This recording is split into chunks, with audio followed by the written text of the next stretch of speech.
Let's head into the main feature. And now, on with the show.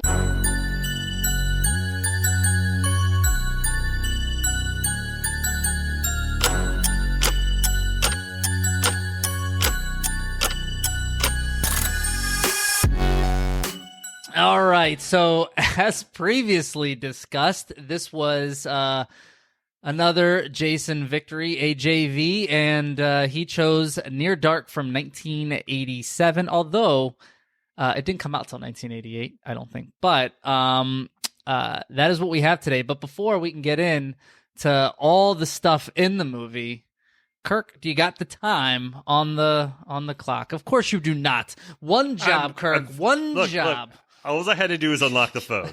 All right. All right, Jason, next word you say. I don't want to see it. Take it off. Oh, I said next word. I was just telling you to take the... I don't do it with the thing on there. You have to start over. What do you mean start over? Go. Okay, next word. Okay, so you have Caleb. This is kind of like he's this dude that's out like with his buddies. They see this girl May that comes out. He goes, talks to her. He takes her, tries to take her home, tries to make out with her this whole time. She's like, I'm different from what you see, and I'm getting laughed at. So basically, in a nutshell, she's a vampire. She bites him. She takes him back to like the family that they're like roamers that cross the west or whatever, and they're in their like little van. They eat people. Time's up. You had me laughing, so I couldn't even think. I tried to cover my face. I leaned back and covered my face. That wasn't even fair, but that's all right. Listen, if it wasn't going to be good anyway. If it was a 30-minute synopsis, I think you would have made it through.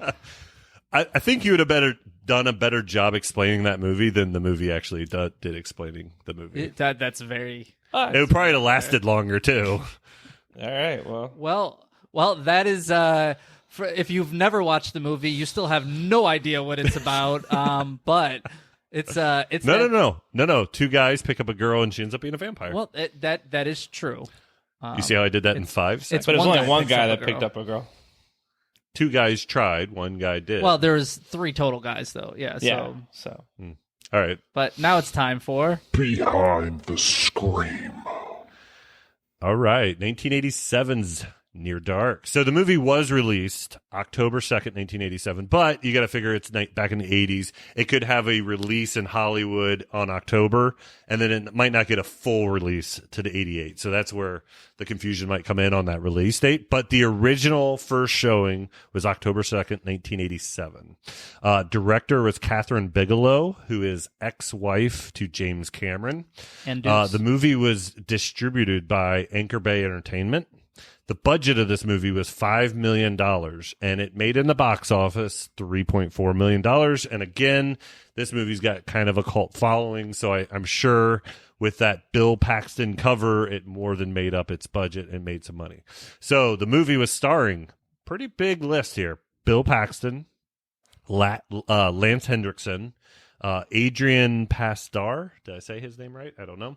And other notable was Tim Thomerson. So I always liked him and some of his movies he did in the 80s there. But I think a quality starring list of people that were in this movie. And noteworthy, too, that Lance, Bill, and then Jeanette Goldstein, who was one of the other vampires, all played in Alien 2 together. So... there's that James Cameron connection. And did I just take one of your tips there? Yeah, that was a fact. That is a fun fact, but I made it kind of a noteworthy. I'm sorry, Jason. I'll let you go first because I cut you off. I was going to go first anyway. Oh, okay. All right, are we ready?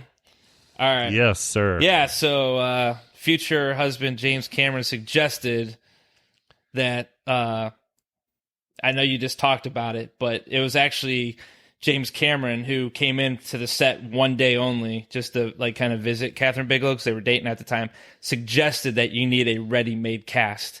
So that's how she came up with casting those for Alien. He was cameoed in the movie too. Yes. He has a quick little like middle finger or something like that in the movie as well. Mm-hmm. Okay, so one of my fun facts. They are never called, mentioned, the word is never uttered, vampire. They never describe the creatures. They just say they can't go in the sunlight, and they're going to live forever. And that's all you know. There's never vampire uttered. Yep. So Lance Henriksen actually was the one that came up with the Confederate Army background. So basically, he went out parading around like the country, like getting into this role, and he put his hair back in tar. He did, he looked dirty, like to the point where people didn't recognize him, and actually was hitchhiking to scare people without them knowing who he was and thinking. He actually got one guy actually stopped and was like, "Please get out of my car." So I thought that was kind of funny. He gave himself a full backstory. So he even talked about the division he was in the Civil War. He had everything planned out. All right, so the bar scene. Well, Bill Paxton spits out that guy's drink into his own face. So that guy was also cast in Terminator 2. He's the guy who got all his clothing stolen by Arnold Schwarzenegger. So he gets spit in the face and his clothing stolen back-to-back movies. So poor guy. But you're in Near Dark and you're in Terminator 2. Pretty good life. Yep, absolutely. The last one I had written down, you already talked about. That was, James Cameron giving the bird. So... Oh, my bad. So cut another connection here, and this is kind of off the beaten path, but James Cameron and Kathryn Bigelow, they're only married a few years, but they went head-to-head in 2010, with James Cameron winning the Oscar for Avatar, but Bigelow came in second place for the movie Hurt Locker. So they went up against each other there for Best Picture of 2010. They're married, they're exes. And they collaborated with a lot of these same people over and over and over again. So, yeah. Especially James Cameron, he loved Bill Paxton. Yes, he did. Who they met on Galaxy of Terror.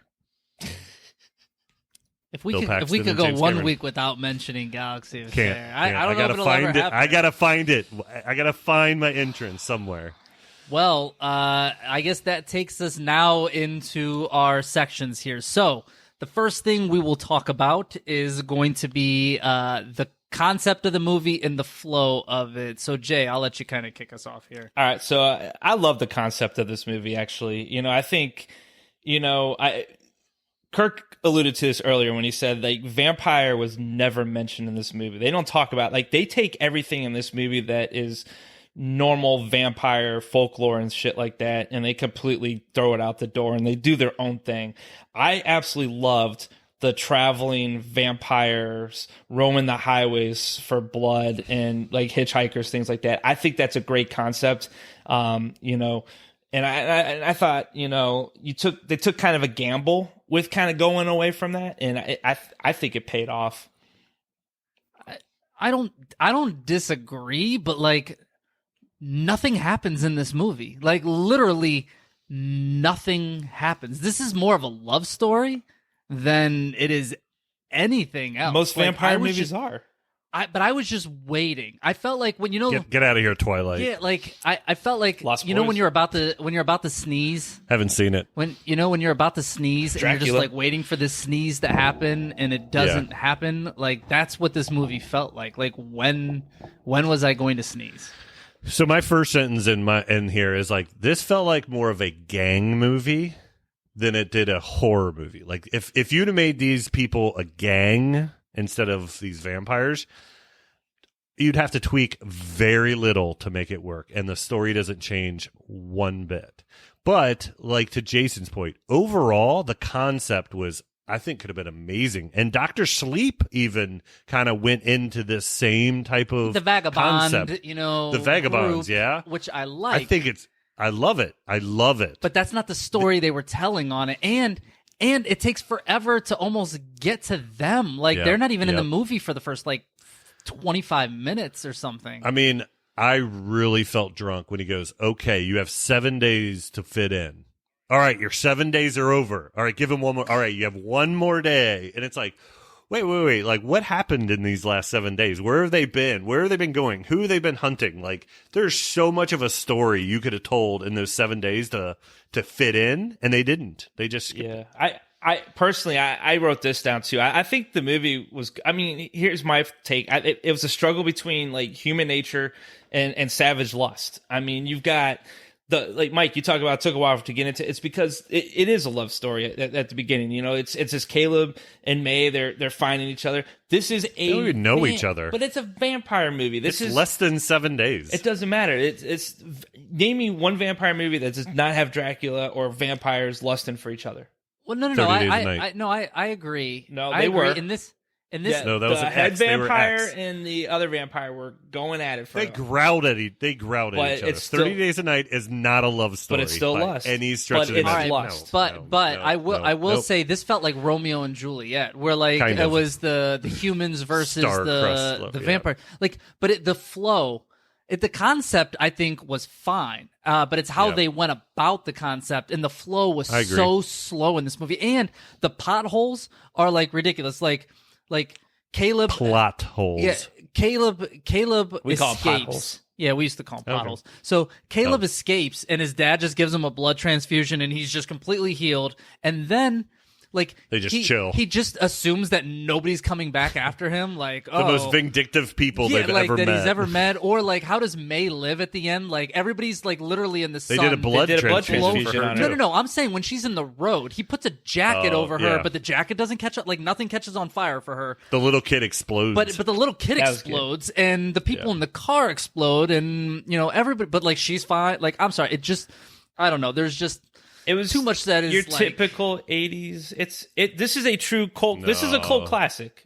Like It's a cult classic, look it but up. not for this reason. I think It is a cult classic. It's not a cult classic for the concept or flow. No, but it's where are we then on ranking? So Jay, this is your movie for concept and flow. Where do you put your ranking here? I mean, you're probably gonna disagree with me, likely, but I'm a 1.5. I mean, I love the concept of this movie. I've seen this. Obviously, it's your guys' first 2 times seeing it. I've seen this movie probably 20 times. It's one of my favorites. So I mean, call me biased, but it's definitely 1.5 for me. Kirk. Yeah, so I'm hard on this concept and flow because what it could have been. Like, there was so much opportunity in this freaking movie with the actors you had, with the story that you were trying to show, and you just didn't go for it anywhere. But that being said, I mean, I like the concept. I gave that high marks. I thought the flow of the movie, boring at times, but it flowed, I guess. I don't know what to say there. I gave it a 1 out of 2. So we are just working our way down. I'm a 0.5, and I was at 0.5 for a little bit. And the reason being is exactly what I talked about. I like the concept. I think the concept is fine, and that's what it gets the 0.5 for. But the flow and like the plot holes and just things don't make sense. Like, it's just all over the place for me. So it's a 0.5, which takes us to effects. The visuals of the whole thing. Kirk, what do you think? This wasn't a big effects-driven movie, but we have been visuals is in this too. We have been throwing up makeup effects and the look of characters. I think the looks of these characters are excellent, especially Lance Henriksen, especially Bill Paxton. Like, he makes the look of this movie. Everybody else, I don't really care about. I don't like their blah. Just show me Bill Paxton for an hour and a half. I would probably like this movie a little bit better, but I mean, this wasn't a heavy effects movie. It really wasn't.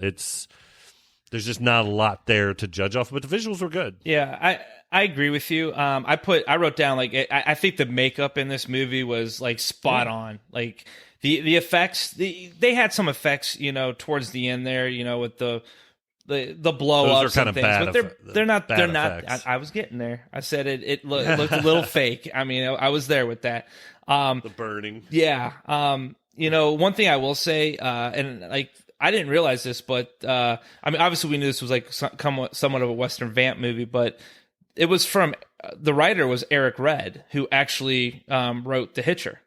So I kind of saw like the similarities with that vibe and thing like that. Exactly. It's dark and things like that. So I thought that was a good visual. It brought that out. I think it looks good. You know what? It felt dirty, and like I felt when I was perfect word. When I was done watching it, I felt like I needed to take a shower because of like how dirty everybody is. But that is like the look that they would have, right? They're a vagabond. They're just like living day to day, and like they're shot and caught on fire and all these things, and then they slowly heal, but they're living in vans and, you know, weird motel rooms and stuff.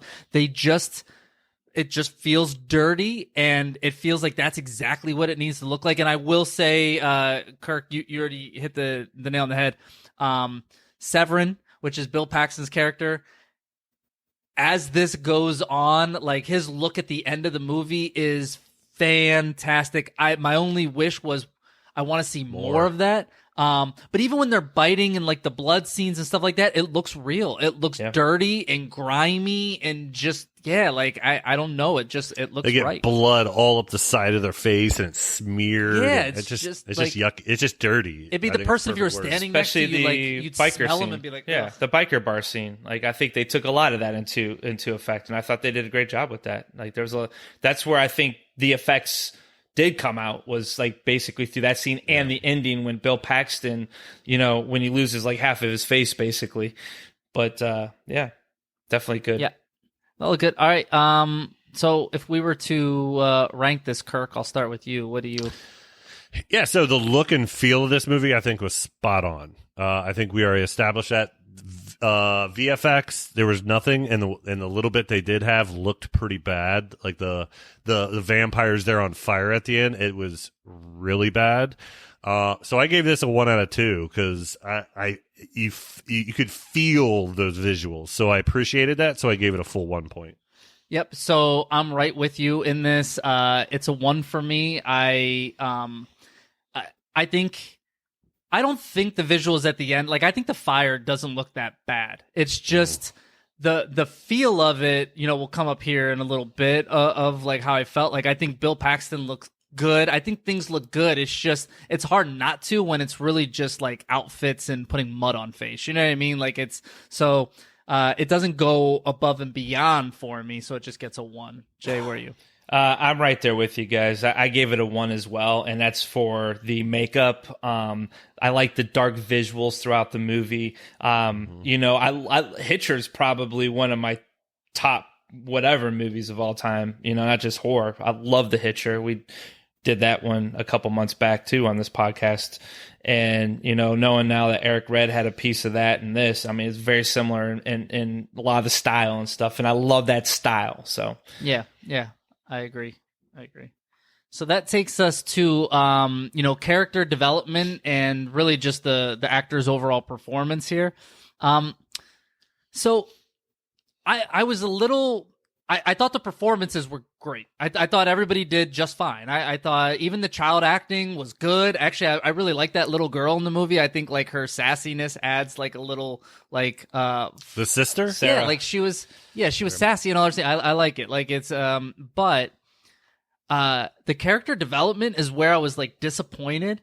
We spend the entire time, you know, like an hour of this movie with this vagabond group, and realistically, Caleb's the only person that, you know, you want Caleb and May to be together. Like, you know what I mean? Like I believe, like I did, like, I'm like, I like this love story or whatever, but Caleb's the only, like his dad and his sister are searching for him, but like nobody really has anything. They don't show anything. I was really disappointed in that. What do you guys think? Me personally, I'll tell you the one thing that I was a big fan of. We, like, Kirk and I talked about this a lot earlier in this episode. I love the fact that they collaborated and brought in like basically the Aliens cast for this. I mean, I think that right there was brilliant because you've got, you know, 4 big time actors and actresses that know how to work with each other, work well with each other. And personally, I thought that brought that out completely with this cast. I thought they were great. Yes, I agree with you, Mike. I think the character development, you know, minus, you know, Caleb and May, I think they could have done more with like the vampire backgrounds, maybe something like that, a little bit more backstory or something. I like my backstory, but you know, this is definitely one movie where I was rooting for both sides. So, Aliens didn't go after it was the other way around. They were in Near Dark first. So Near Dark they brought the Near Dark cast to the Aliens, so vice versa. Near Dark came out first. But that being said, I agree with everything you said. I just think Bill Paxton stole the screen. And when he was on the screen or anywhere near it, everybody else faded to black. So I think having someone like him with the charisma he has and that screen appearance, it hurt the other actors.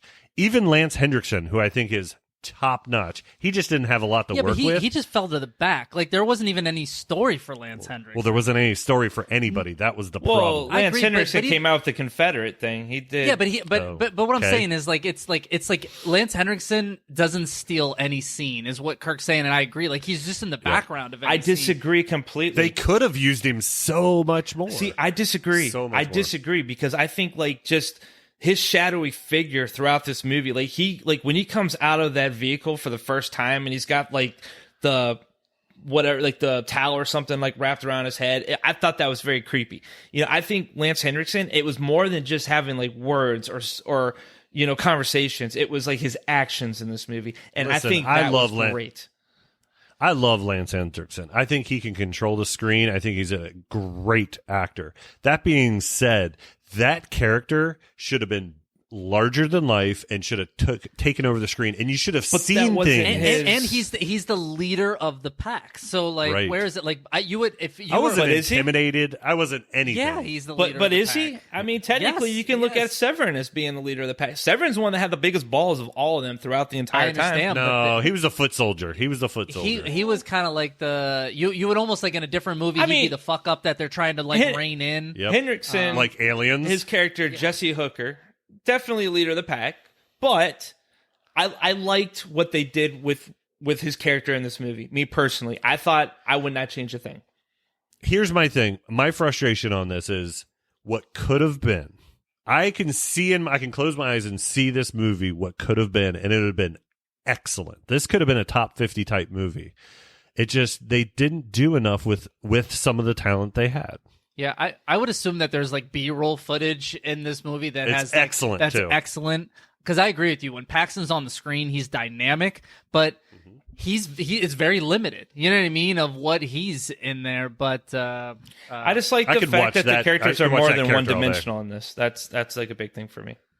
They kind of are, not really though. Like, I mean, I don't. They're very one-dimensional. I was gonna say, I mean, where's Bill Paxton? Where's Severin's multi-dimensional character? Like he was in the Civil War. Okay, no, that's Lance Henriksen's character. Like, and Lance Henriksen's girl. Like, you know nothing about her. Like the one kid that she was the short-haired girl on Aliens that shot the Gatling gun thing. Well, yeah. So I guess multi-dimensionals. They were in another movie in a different dimension, exactly. I guess. But all right. So I'll start. Give Jason this one. Give Jason this one. We'll hear it. We always go we go in an order here. Okay. So I'm messing it up. Come on, get with the program.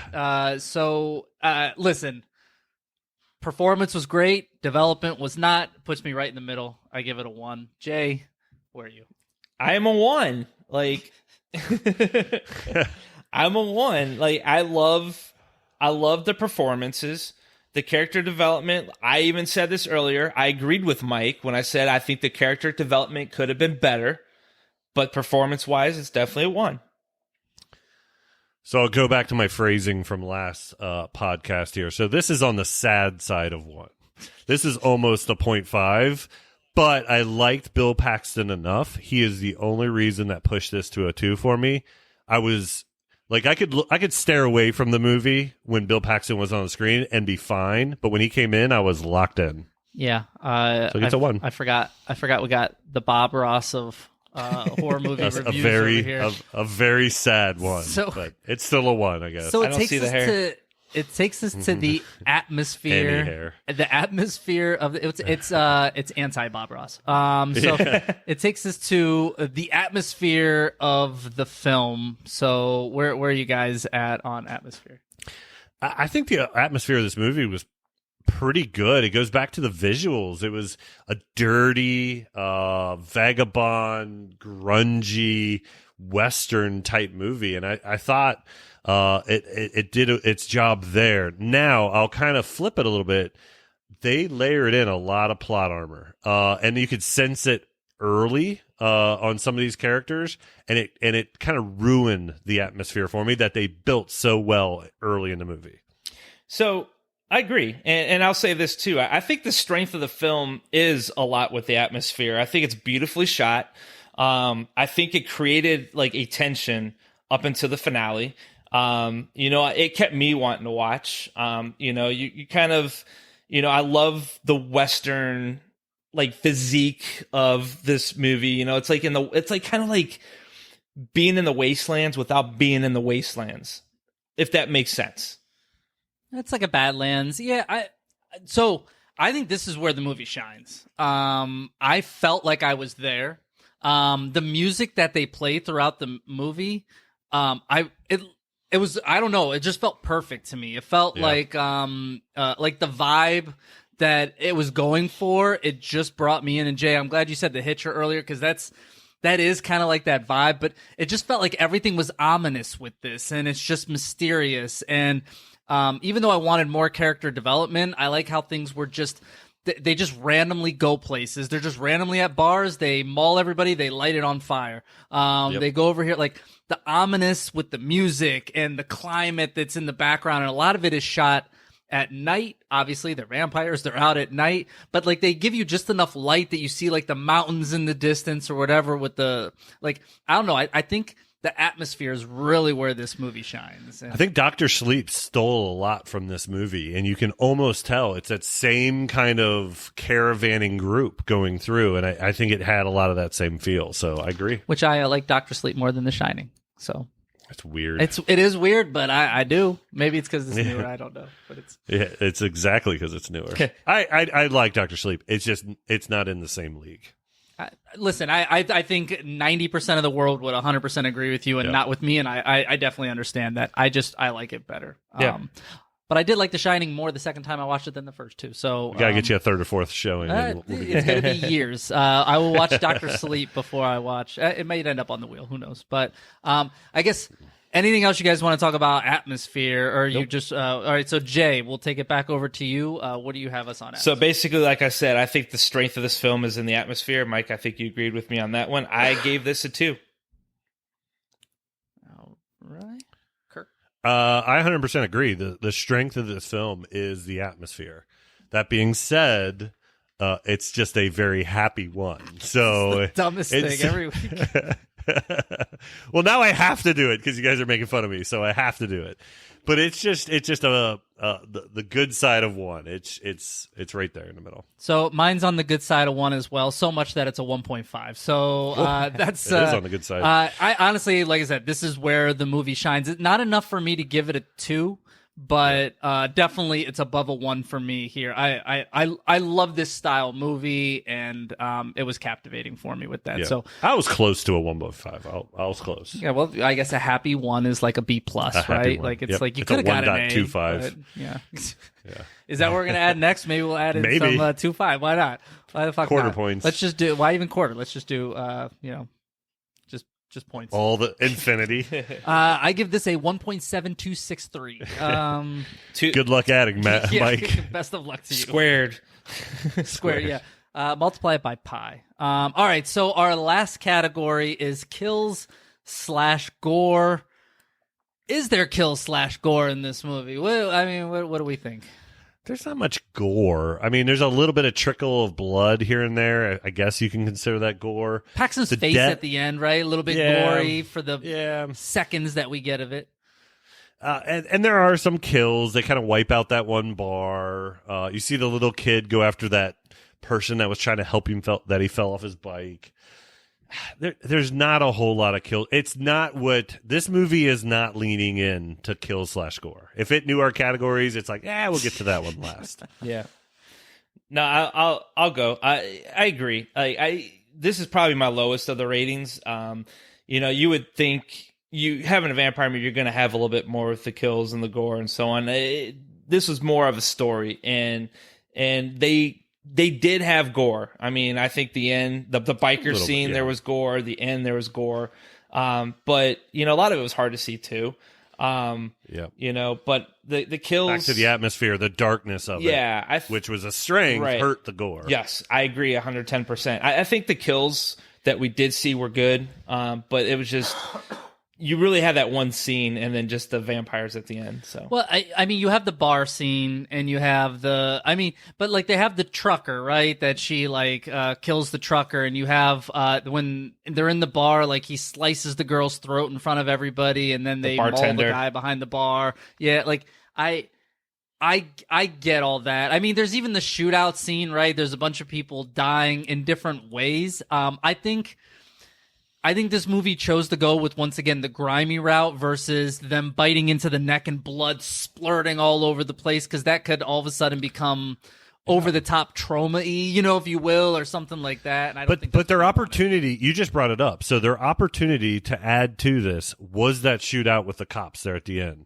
You either have your vampires just get chewed up in chunks and they still get out of there, or you have them wipe out something has to happen there instead of what did. Well, it would have been nice if a couple your opportunity. If a couple cops would have like busted their way into the because obviously the vampires can't go out there, right? So if the cops would have busted their way in, or somebody came through a back door and they just start mauling these guys, I agree with you. It's a missed opportunity. Mm-hmm.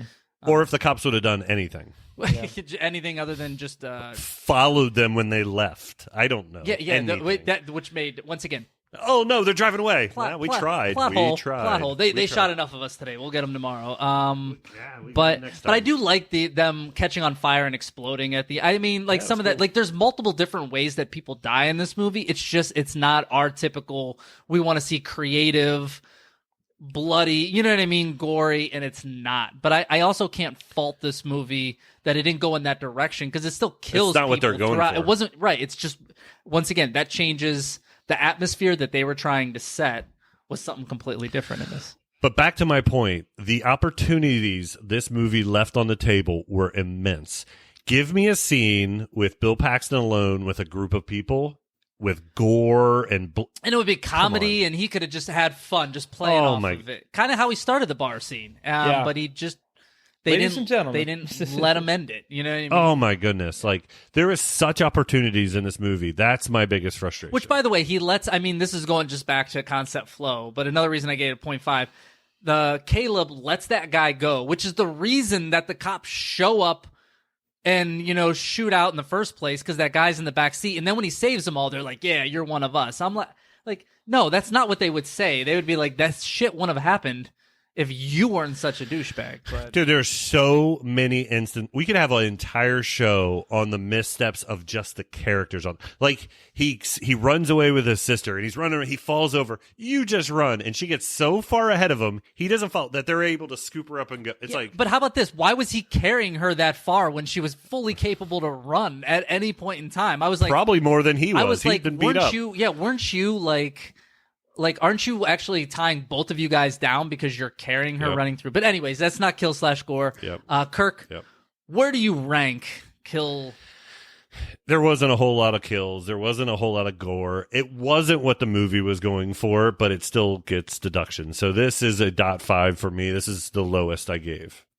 So for me, I give it a 1. Like I said, it's not the over-the-topness that we want to see, but there's plenty of kills in this movie. There's plenty of death, and the visuals of the blood are all really good. Like, all of them are really good. It's just it's very sporadic, which is why it just gets a 1. It's average for me. 1's average. So Jay, where are you?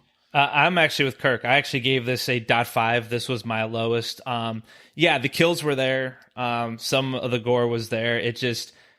I agree with Kirk here, where I think there was a lot left on the table. They could have done a lot more with the way they set this movie up. I think the ending was kind of the downfall in a small way. The strengths of this movie was concept and atmosphere. Yep. Yeah. And heavily on atmosphere. Those are the angles this movie was going. I like the characters too. But So what would we do? It could have been great. This is our bonus point section here. So are either of you guys giving, taking away? But I'll start. Like, I'm not giving it any bonus. Like, I can't. There's just nothing that makes sense for me. So I'm staying even. Jay, I am giving it a full bonus point. And the reason I'm giving it a full bonus point is for the musical score from this movie.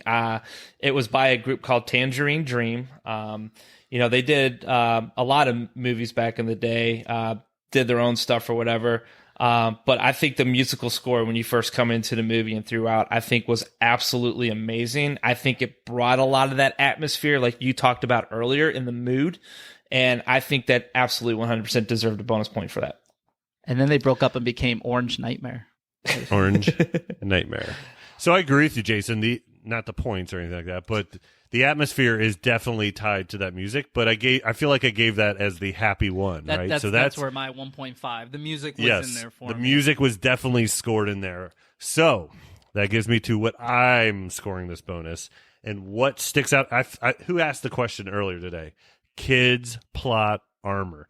They had a more than enough time to bite that little shit, to kill that little shit, to do something with her, and they just kept kidnapping her and doing nothing or holding on. And what was the point of the Homer running after her? Did he have some kind of connection? I thought he was in love with her. He wanted someone that how do you in love with her? Not necessarily in love with her. He wanted somebody to her play age. with. He wants somebody his age. Why would you kill yourself for that person? Yeah. Like there's just little things at the end. I was like, bite her. Just lean over and bite her. So are you subtracting? A full negative one. Full negative one. Wow. Okay. Yeah, full negative. So our point score, Jason comes in at the highest like at a 7 on here. Yeah. I come in, it's an average movie for me. It's a 5. And then Kirk, bringing up the rear, says 3.5. No, 4. No, it's a 3.5. 1, 2, 3, 4. Yeah. You have 4 ones, a 0.5, and then you subtracted 1. Dang it. You're right. It is. I did my math right. It's a 3. It's supposed to be a 4. I was trying to get it to 4. Well, so. you got it to a 3.5. So. That happy one might be a 1.5. Watch out. Wow, it's getting happier. All right, 3.5. I mean, not much difference between 3.5 and a 4. Here's the thing: I'm at 3.5 because of the opportunity this movie had to be. It could have very easy been a 8.5 for me.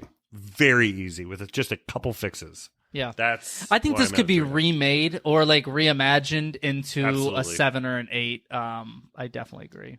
And I'm not a remake person. You know that. This movie needs a remake.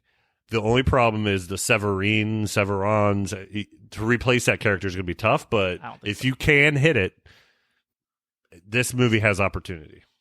I agree. Jason just looks at you disgusted. No, I'm just trying to think how you rated Galaxy of Terror higher than this, and you sit there and talk about nostalgia. Plot and it's nostalgia. Yeah, I'm just like, come on, man. I mean, Kill/Gore is way better in Galaxy of Terror. No. Better actors, Robert Englund. I mean, it's just... No, you can't name a character that was better in something down the road and then be like, it's just such a great... Robert Englund was good in that movie. No, he wasn't. Everybody was so bad in that. Everybody was bad. Everybody was so terrible. You guys are haters. No, just some of your ratings I don't get. Yes. I don't understand some of that. Hater. Okay, these are coming from the guy who thinks Alien is not a horror movie. Don't even talk. But we both think you guys are making yourselves sound dumb. You guys are don't talk. Just take the heat, take the L. We're all. Here's what I'm going to ask you, Kirk. 3.5. Would you recommend this movie? Yeah, I kind of would actually. See, that's where it is. I think it's a weird one where it's like, you'd recommend it to people that they should watch it, but yeah. I thought I was gonna like this way more than I thought. I did too. I think filmmakers need to watch this movie for the opportunity and what they did right. The dirty feel, like they did things really, really right in this movie. It just. I wish there was more action. I wish there was something happened. Yeah. Something. So I wanted to bring this. I didn't know where to bring this up in there, but I'm gonna bring it out real quick. So what really hurt this movie in the theater was The Lost Boys actually was released. It was either 2 weeks before or 2 weeks after. And it sucked the blood out of this movie. But that's why but that's why Near Dark actually, once it hit video, it But I will tell you, I see a lot of Lost Boys in Lost Boys tells Kirk. Spoiler alert here, kind of a little bit of the same story, right? Like you have the guy that is in love with the girl, and the girls, in Lost Boys, but the pack is trying to. It's a little bit different though, but it's kind of the same. With this movie, if it's a gang and not a bunch of vampires, does the movie change too much? Well, no. Like you can make them instead of like they're just trying to like bring them into the gang. This is almost Young Guns. This is like Young Guns with vampires. It could be. Young Guns is more hero. I'm being kind of sarcastic and jokey when it comes to Young Guns, but my point is like, could John Bon Jovi do a song for this movie? The only reason this is in the horror character, the Harry Potter, the horror category is because of vampires, and that is it. Yeah, I don't disagree. But I will say we are now we're taking our van and going down the street here to next week and seeing. I'm so out of sorts now. I'm actually just trying to think about this. But anyways, we're going. He drove 19 hours yesterday. I did, but it's okay. I feel great today. So it is time to look ahead to next week and take a ride on the Devil's Wheel.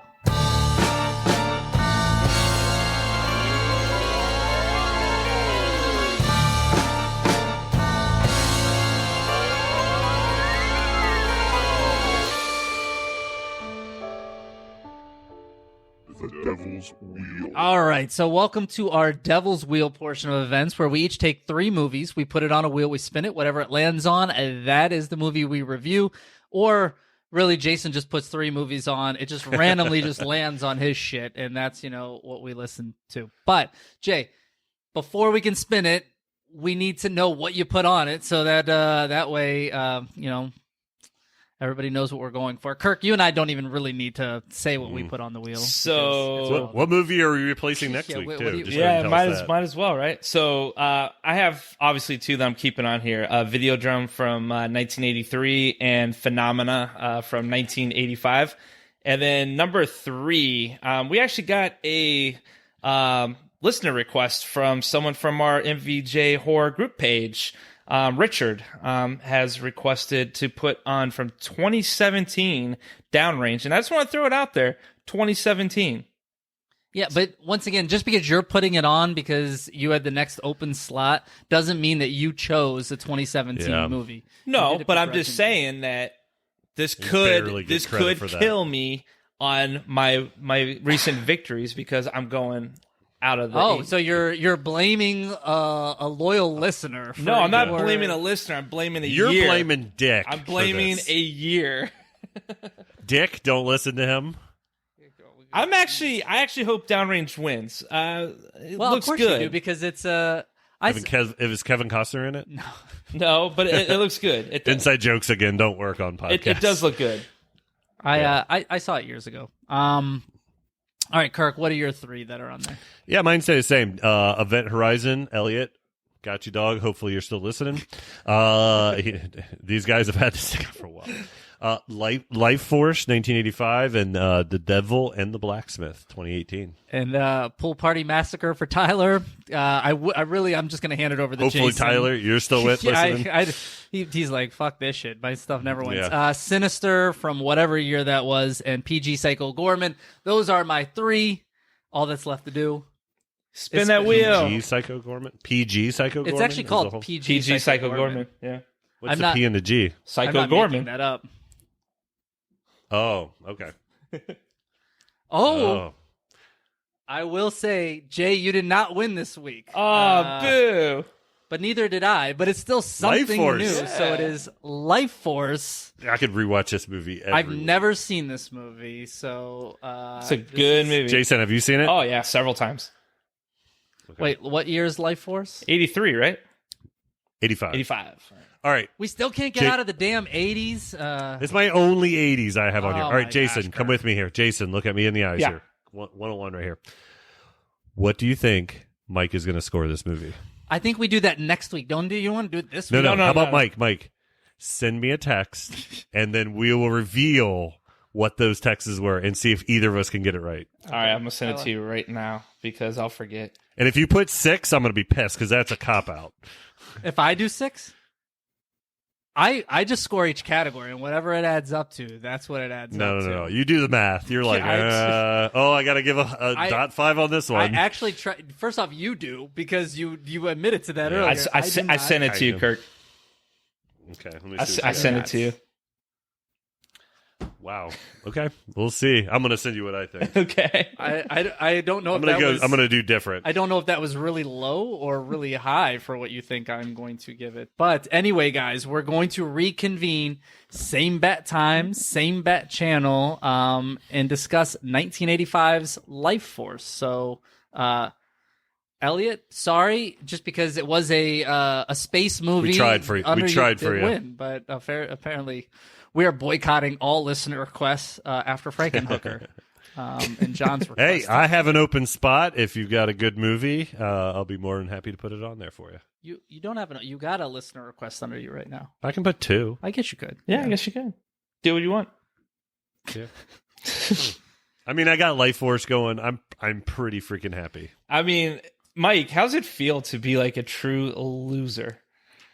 I don't know. You've spent enough time telling me that it does feel exactly like how you said it. Yeah. I'm just saying, like, only Kirk and I win, so it's. I mean, you're winning. You're like still double me. What is the countdown? I don't know. Somebody's got to figure that out. It's like 6, 4, 6, and 4, 1. I think I have 2. One. Do I have? No, I only have one. one. Why are you both like really quick? No, fucker, you got 1, and you'll be happy because we with barely it. count that 1 as a victory because it's not really a horror movie. Actually, I had 2. I had 2. I had Hatchet. Oh, that's right. And I had that's the right. trip. So, All right, So you have 1. 1.5. Like I said, you have 1. Yeah, 1.5. A very happy one, though. All right, Kirk, close this out, Kirk, Mike. This is getting off the rails. If that's the case, then I'm not going back to Galaxy of Terror. But you guys have some explaining to do on some movies that are not horror movies, but that is okay.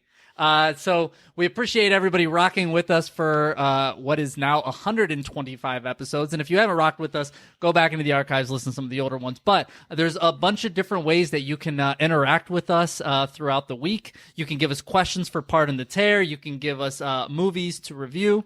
And just leave your comments on the podcast in general. Did you agree with us? Did you not agree with us? We got 3.5, 5, 7. We're all over the place. So you got to be near one of us at least. That's the good news. Join us on our group. That is the easiest way to get to us. MVJ Horror. Yeah, we're going to be deleting. There's 2 pages out there, but one is an actual group, which is going to be the only remaining one. The one's Horror Cast. Is that what this the other? Okay, horror. so just Yeah. MVJ Horror. It's a group, but come join. That's where we're taking a lot of our requests. We also have Instagram, and you can email us through there. You can email us at mvjhorror@yahoo. We're on the Twitter or the Twitter. And once I figure it out, we're going to get on this Threads thing through Instagram as well, which is Instagram's Twitter or Twitter. now. I don't know if many people are using it. Let us know if you're using, whatever Threads. that thing's I signed called. up for it, but I have not signed up our Horrorcast on there because we're not the best on some of these other channels as it is. We're really good in the MVJ Horror group, though. So join us there. That's good. And, Dude, I got memes for days. I'll be posting memes for days in there, so come join. we also have a full YouTube channel. Go search at MVJ Horror. Please subscribe. That helps us a lot. Same with joining the horror group on Facebook, and we have a Tiki-Taki, right? Tiki-taki. We're on TikTok for whatever reason, because that's what the kids do. I don't know, like 100 million people are on there. Kirk's on Snapchat for some reason. Go on there too. I even think we have a Reddit out there. We do. We have a Reddit. I've made a few comments from there. It's just I don't understand Reddit as well as I do the other ones, so it's not as maybe well performing. Yeah, I don't either. I didn't know we had a Reddit page. So that's good. No. You have like a Reddit profile. Yeah. And then you like, I don't know. Listen, we have an MVJ horror group in Instagram. Go follow us there. We'll be just fine. But We have an Instacart. we have an Instacart. We have a DoorDash. I don't know. DoorDash. Uber treats. But listen, we'll reconvene same bat time, same bat channel next week for I almost said Near Dark, but for Life Force. Life Force. So I'm very excited for this. Toby Hooper's Life Force. Oh, it's Toby Hooper. Okay. Yep. Hopefully there's a chainsaw. And so as we roll out of this, it is actually past dark outside. It's not near dark anymore. It's past dark. It's beyond dark. But I will say, I think we're all going to kind of take a cue from this movie and do nothing. That's exactly what I was going to say. All right, I was gonna say I'll talk to you guys next week, but we'll see you guys next week, or one of us could pick.